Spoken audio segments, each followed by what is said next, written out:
Selamat pagi para sahabat semuanya, salam cinta dan bahagia.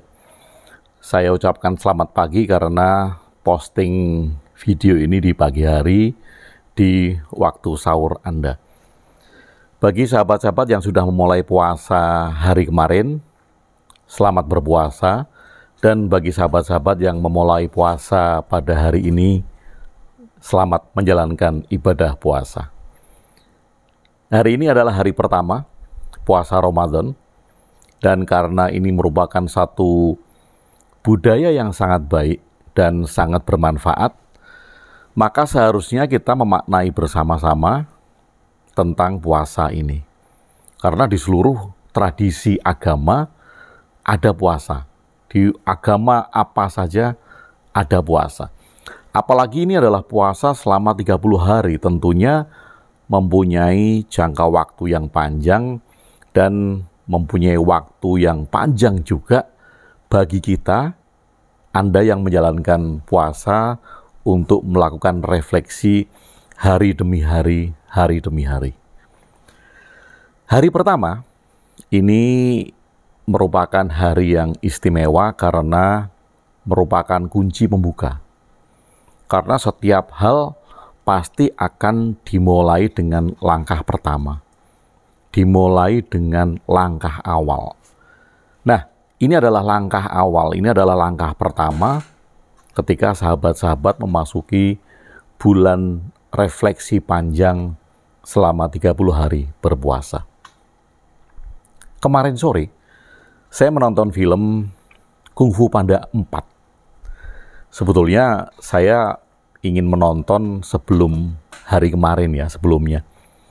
Tetapi entah kenapa, ya karena waktunya nggak ada, tiketnya nggak ada gitu. Jadi baru kemarin sore saya menonton Kung Fu Panda keempat.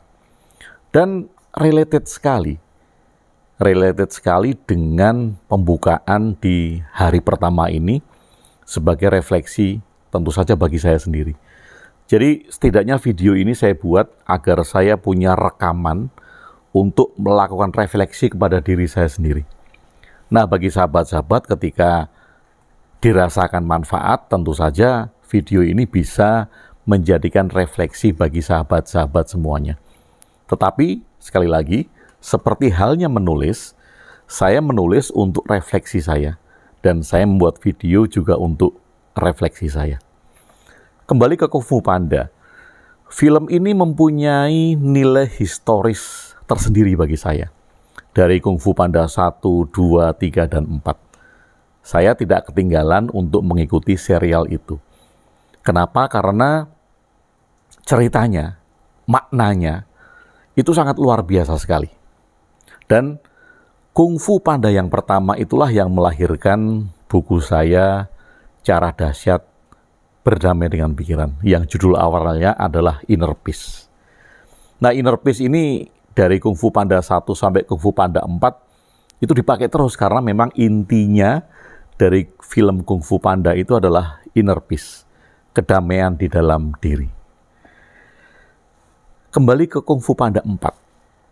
Saya pada saat adegan-adegan di Kung Fu Panda keempat itu beberapa saat tertegun. Kenapa? Karena itu benar-benar merupakan sebuah pengingat bagi saya ketika kita mau melakukan refleksi. Apalagi refleksi panjang ini ya. Sebelum memulai satu rangkaian panjang, nah makna dan cerita di film Kung Fu Panda 4 ini bisa sama-sama kita jadikan sebagai alat untuk melihat diri kita. Cerita ini menarik ketika dimulai Master Shifu memanggil Po, si panda ya, The Dragon Warrior, pendekar naga. Dipanggil secara pribadi, kemudian panda ini sudah waktunya untuk mencari penerus Dragon Warrior, mencari penerus pendekar naga. Nah, kagetlah si Po ini kan. Loh, kenapa kok harus mencari penerus? Lalu pekerjaanku apa gitu? Si Po kemudian berargumen dengan Master Shifu. Master Shifu mengatakan bahwa kamu sudah saatnya untuk menggantikan Master Oogway, duduk sebagai penasehat spiritual tertinggi. Nah, si Po tanya, tugasku apa sebagai Master spiritual tertinggi? Tugasmu menyampaikan hikmah lewat kalimat-kalimat bijaksana. Kagetlah si Po ini kan. Loh, I'm a dragon warrior. Saya adalah seorang pendekar naga yang saya berkelahi melawan musuh-musuh, melawan penjahat. Atau istilahnya membasmi kejahatan. Lah kenapa sekarang saya harus duduk diam hanya mengucapkan kalimat-kalimat bijaksana? Itu bukan tugas saya. Tugas saya selaku dragon warrior. Master Shifu kembali mengatakan kepada Po, ini waktunya kamu mencari penerus untuk meneruskan Dragon Warrior. Dan kamu sudah tidak menjadi Dragon Warrior lagi dalam fase ini. Kamu akan menjadi penyampai kebijaksanaan.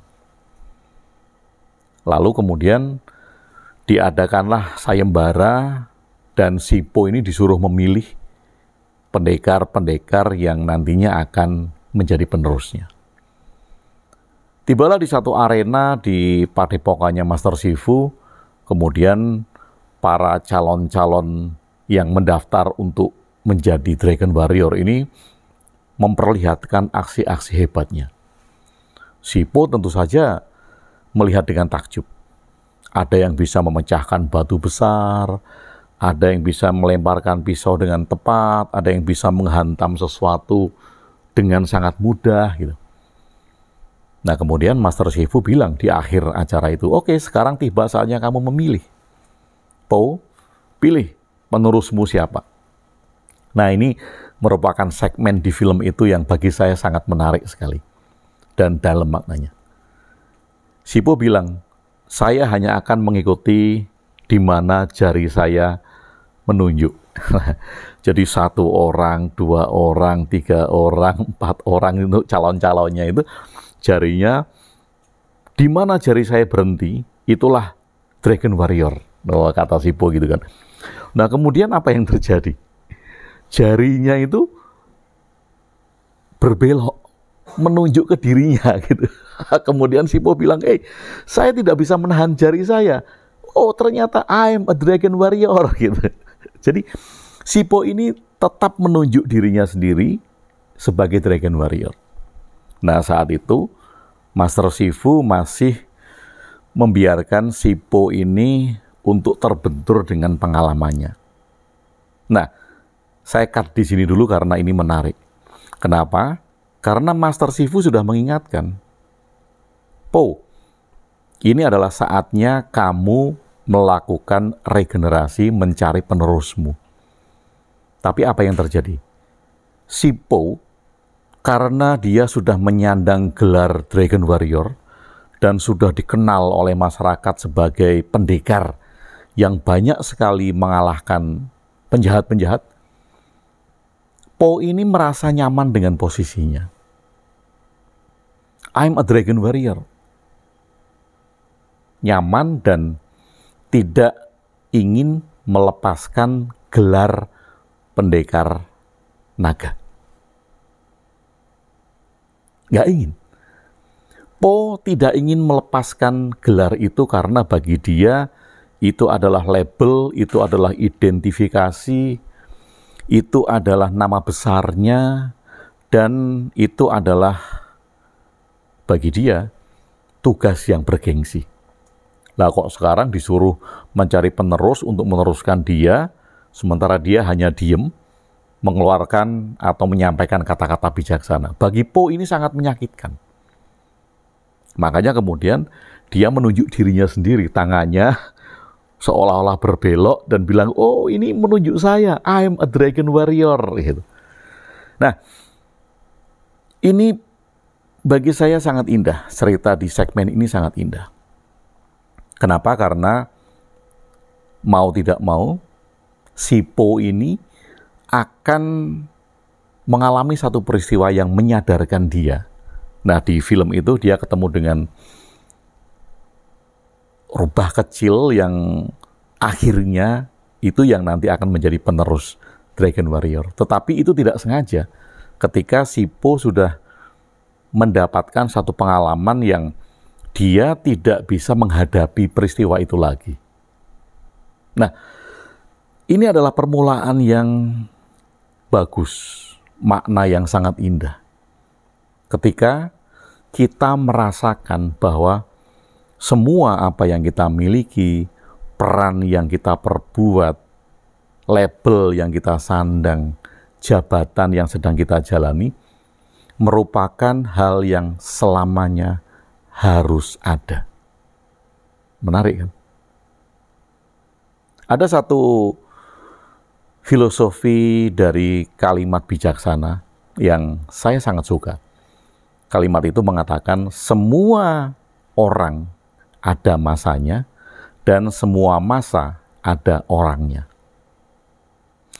Jadi kita tidak akan dapat terus-menerus menyandang label tertentu, tidak akan dapat terus-menerus menyandang jabatan tertentu, tidak akan terus-menerus mempunyai nama besar terus, tidak akan terus-menerus dielu-elukan orang, dan semua hal ada masanya. Setiap orang ada masanya dan setiap masa ada orangnya. Sama seperti Dragon Warrior tadi. Dari awal Master Shifu sudah mengingatkan untuk mencari penerus. Karena masamu sudah habis. Sudah cukup, kamu jadi Dragon Warrior sudah cukup. Tetapi si Po ngeyel, panda ini ngeyel kan, dan akhirnya dia terbentur oleh satu peristiwa yang mengharuskan dia memang mencari penerus. Nah, di hari pertama ini, karena cerita Kung Fu Panda tadi, jadi saya mengajak pada sahabat-sahabat untuk melakukan refleksi agar kita menyadari kapan kita harus berhenti, kapan kita harus terus berjalan, dan kapan kita harus berbalik arah. Karena tidak selamanya kita bisa terus berjalan. Ada kalanya kita harus istirahat, berhenti sejenak, mengisi tenaga, mengisi energi kita, kemudian kita baru berjalan lagi, atau kita harus berhenti total. Karena memang fasenya sudah habis. Atau kita harus berbalik arah, merubah semua rencana. Nah, mari kita tanyakan pada diri kita sendiri tentang apa yang seharusnya saya lepaskan sebagai bentuk keterikatan di hari pertama ini, untuk kemudian memang harus kita lepaskan. Ada nggak yang mengikat kita? Harta, jabatan, nama besar, profesi, apa? Apa yang mengikat kita di hari pertama Ramadan, puasa ini? Apakah kita masih sulit untuk melepaskan itu?